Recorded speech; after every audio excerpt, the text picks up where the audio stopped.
आजकाल सामना वृत्तपत्रामध्ये मालक असलेले उद्धव ठाकरेंची इज्जत काढण्याचं काम राजरोस पद्धतीने सुरू झालेलं आहे। आम्ही ऐकलं आतापर्यंत सामना हा उभाटा सेनेचा मुखपत्र होता, पण उद्धव ठाकरेचीच लायकी आणि इज्जत काढण्याचं काम सामना वृत्तपत्रामधून होत आहे। आज एक बातमी छापून आलेली आहे सामनामध्ये, ज्याच्यामध्ये निर्भया दामिनी पथकांच्या नियमाहून अधिक मोबाईल बंद। आता निर्भया आणि दामिनी पथकासाठी जे हेल्पलाईन नंबर काढलेले तो GR 2022चा तो GR पण नाही, नोटिफिकेशनची कॉपी पण माझ्याकडे आहे। आता 2022ला मुख्यमंत्री हे उद्धव ठाकरेच होते। आता उद्धव ठाकरेंनी सुरू केलेली योजना अगर उद्या त्याचे अधिकारी आणि त्याचे संबंधित लोक अगर त्याला महत्त्वच देत नसतील किंवा शेळक्या शब्दामध्ये बोलत तर फाट्यावर मारत असतील आणि त्याचीच लायकी आणि त्याचीच इज्जत स्वतः सामनातून निघत असेल, तर संजय राजाराम राऊतचा पगार किती वेळ चालू ठेवायचा हे आता उद्धव आणि रश्मी ठाकरेंनी ठरवावं।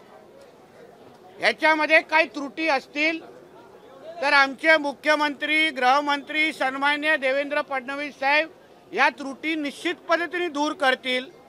सगळ्याचे सगळे नंबर कसे चालू राहून आमच्या महाराष्ट्रातल्या माता भगिनींना मदत आणि सुरक्षा कशी भेटेल यावर निश्चित पद्धतीने आम्ही लक्ष घालू।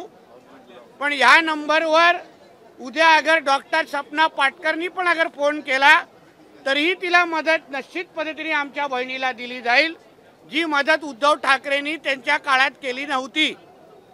म्हणून अशा पद्धतीच्या सामन्यामध्येच बातम्या छापून स्वतःच्याच मालक उद्धव ठाकरेची लायकी काढण्याचं काम संजय राजाराम राऊतनी बंद करावं, एवढं या निमित्ताने सांगेन। आज सामना न्यूज़पेपर में आई हुई एक न्यूज़ है जिसमें निर्भया दामिनी पथक का जो हेल्पलाइन नंबर शुरू किया था वो हेल्पलाइन नंबर अभी बंद हो गया है, ऐसा सामना में छपा के आया है। अभी तक हमको लगता था कि सामना ये उद्धव ठाकरे जी के पार्टी की माउथपीस है, मगर उद्धव ठाकरे की ही इज्जत निकालने का काम अभी संजय राजाराम राउत ने सामना के माध्यम से शुरू कर दिया है। ये जो दामिनी और निर्भया पथक का जो हेल्पलाइन नंबर है ये 2022 को इसका GR और नोटिफिकेशन निकला था, जिसकी कॉपी भी मेरे पास है। 2022 को मुख्यमंत्री उद्धव ठाकरे जी थे, इसलिए उनकी ही इज्जत निकालने का काम उनका ही माउथपीस वृत्तपत्र अगर कर रहा होगा तो संजय राजाराम राउत को कितने समय, कितने महीने और पगार देना है वो उद्धव ठाकरे सोचे। ये जो हेल्पलाइन नंबर में कुछ भी अगर कमियां होंगी तो उस बारे में हमारे मुख्यमंत्री, हमारे होम मिनिस्टर साहब जरूर सोचेंगे और इसमें जो करेक्टिव मेजर्स है वो जरूर लेंगे। सर एक हिंदी में जानना चाहेंगे, धर्मवेद और डॉक्टर सुरेश चौहान के ने पूरे महाराष्ट्र भर में जो घुसपैठियों के लिए शिव प्रेरणा यात्रा निकाली थी सर, ऐसे ही यात्रा जो है बांग्लादेशी जो हिंदुओं पर अत्याचार हो रहा है उसके लिए आप निकालने वाले हैं सर? 10 दिसंबर को पूरे राज्य में बांग्लादेश में रहने वाले हमारे हिंदू भाइयों और बहनों के लिए हम सब आवाज हिंदू बन के आवाज उठाने के लिए हम रास्ते पे उतरने वाले हैं। 10 दिसंबर को हर एक कलेक्टर कार्यालय के बाहर बड़े पैमाने पे हिंदू अपनी ताकत दिखाएंगे और बांग्लादेश में रहने वाले हिंदू भाइयों को, बहनों को संदेश देंगे कि वो अकेले नहीं हैं। इस तरीके का अगर अन्याय हमारे हिंदू भाइयों के ऊपर कोई भी करेगा, कोई भी गंदी नज़र से देखेगा तो भारत में, महाराष्ट्र में रहने वाला हिंदू सहन करेगा नहीं। ये संदेश हम 10 दिसंबर को देने वाले हैं। सर कितने दिनों की यात्रा होगी? सर कितने दिनों की यात्रा होगी? 1 दिन का मोर्चा है मैडम, 1 दिन का मोर्चा। सर राज ठाकरेंबरोबर विचार जुळत असल्याने भावी महानगरपालिकांमध्ये त्यांना सोबत घेऊ, ज्या ठिकाणी शक्य असेल त्या ठिकाणी त्यांना सोबत घेऊ असं देवेंद्र फडणवीस म्हणाले। तर इतर जे आपले महायुतीतले पक्ष आहेत त्यांचं काय होईल, किंवा एकनाथ शिंदे असतील किंवा अजित पवार? आता देवेंद्र फडणवीस साहेबांनी अगर बोललं असतील तर ते फार विचारपूर्वक आणि जबाबदारीने बोलतात, म्हणून योग्य वेळी जेव्हा निवडणूक येईल, हिंदुत्व नावा विचाराचे जे जे पक्ष आहेत त्यांना सगळ्यांना एकत्र घेऊन अगर आम्ही महापालिका लढलो तर ह्या सगळ्या ज्या जिहादी आक्रमण आहे जे मुंबईमध्ये मोठ्या प्रमाणामध्ये, शहरांमध्ये मोठ्या प्रमाणामध्ये सुरू आहे लँड जिहादच्या नावाने, हे बांगलादेशी आणि रोहिंग्या मुसलमान ज्यांची संख्या मुंबई आणि आजूबाजूच्या शहरामध्ये वाढत चालली आहे, ही घाण अगर कायमस्वरूपी साफ करायचं असेल तर कडवट हिंदुत्ववादी विचाराचे महापौर प्रत्येक शहराला बसवायला लागतील आणि त्या दिशेने वाटचाल आम्ही सगळेजण करू। सर सेम हिंदी में, सर सेम हिंदी में दीजिए सर। काय काय काय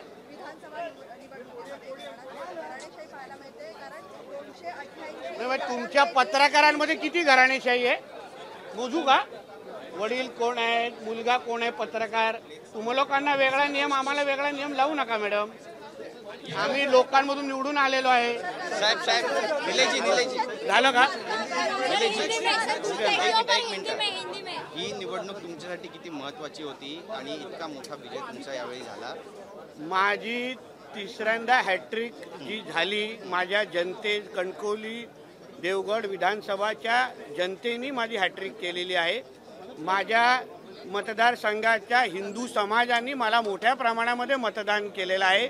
हिंदुत्व आणि विकास या 2 प्रमुख मुद्द्यावर मी माझी निवडणूक लढवली आणि 58,000 वर माझ्या ह्या 58,000 मध्ये कुठलाही मुसलमान मतं नाही।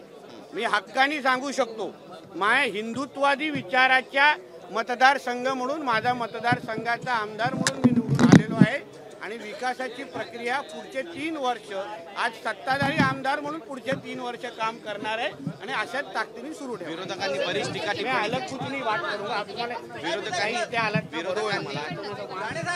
विरोधकांनी बरीच टीका टिप्पणी तुमच्यावर केली, पण तरी सवय देखील आम्हाला। जनता तुमच्या सोबत राहील। कारण का जनतेला माहिती आहे टीका करणारे कावळे हे फक्त निवडणुकीपुरते असतात। आमच्यासारखे शिवरायांचे मावळे हे 365 आणि 24 तास त्यांच्यासाठी सेवेसाठी हजर असतात। नितीन, हे तुमचे बंधू आम्हाला भेटले, त्यांनी असं सांगितलं की आम्ही काही कोणाचे हिशोब चुकते करायला आलेलो नाही, मात्र जर ऍक्शन आली समोरनं तर आम्ही रिॲक्शन जरूर देणार। सहमत आहात का तुम्ही? आता निलेशजींनी घेतलेली भूमिका ही आमची भूमिकाच आहे ना सगळ्यांची, पण माझं म्हणणं आहे की आम्ही जसं त्यांनी योग्य बोलले, आम्ही काही हिशोब चुकता करण्यासाठी विधानसभेमध्ये आलेलो नाही आहे, पण कोणाचा आवाज अगर वाढत असेल, कोणात जास्तच अगर मस्ती करायची सवय असेल तर त्याला आरेला कारे उत्तर देणं हे बाळासाहेबांनी आम्हाला पहिल्यापासून शिकवलेलं आहे। म्हणून त्याच्याबद्दल आतापर्यंत तुम्ही एका राणेचा अनुभव घेतलेला आहे, आता 2-2 राणे आतमध्ये आहेत, म्हणून त्याचाही अनुभव पुढच्या 5 वर्षामध्ये घ्या। डबल इंजिन असं म्हणावं, 2 राणे विधान भवनामध्ये आता असणार आहेत विधिमंडळामध्ये, त्यामुळे डबल विरोधक तर आहेत। दोन तोफा आता आतमध्ये आहेत, आमचे गोपीचंद पडळकर आतमध्ये आहेत, म्हणजे लाईनअपच एवढी तगडी आहे ना, समोरच्या वाल्यांना औषधासाठी पळापळ करायला लागेल। शेवटचा प्रश्न, एकनाथ शिंदेंना कॅबिनेटमध्ये 2ऱ्या क्रमांकावर स्थान देण्यात अशी चर्चा आहे। नागपूरमधला देवगिरी बंगला हा सुद्धा एकनाथ शिंदेंना दिला। तो माझा विषय नहीं सर घुसपैठियों का मुद्दा हिंदी में सर। बोल दिया ना मैंने, बोला ना कर। बरं सर, संजय राऊतांना काय सल्ला द्याल तुम्ही आता? थोबाड बंद कर, चांगलंसं असं मोठं कुलूप लाव, नाहीतर अंबुजा सिमेंट थोबड्यावर लावून बस। कोकणातले 2 सख्खे भाऊ, सिंधुदुर्ग, रत्नागिरी आणि मुंबईतले पण आता जुना प्रश्न झाला रे, आता कंटाळा आला, सख्खे भाऊ, आता काय पुढचं विचार ना आता काय। पण मुंबईत पण 2 भाऊ आहेत, आदित्य ठाकरे, वरुण सरदेसाई, हे देखील ते भाऊ आहेत आता? सभागृहात आले आहेत। तुम्ही आमने सामने येणार आहात आता सभागृहात? मला वाटलं आदित्य ठाकरे आणि तेजस ठाकरे भाऊ आहे ना, हा कधी म्हणजे काय मावस भाऊ मला वाटलं काय फॉल्ट आहे। एबीपी माझा, उघडा डोळे बघा नीट।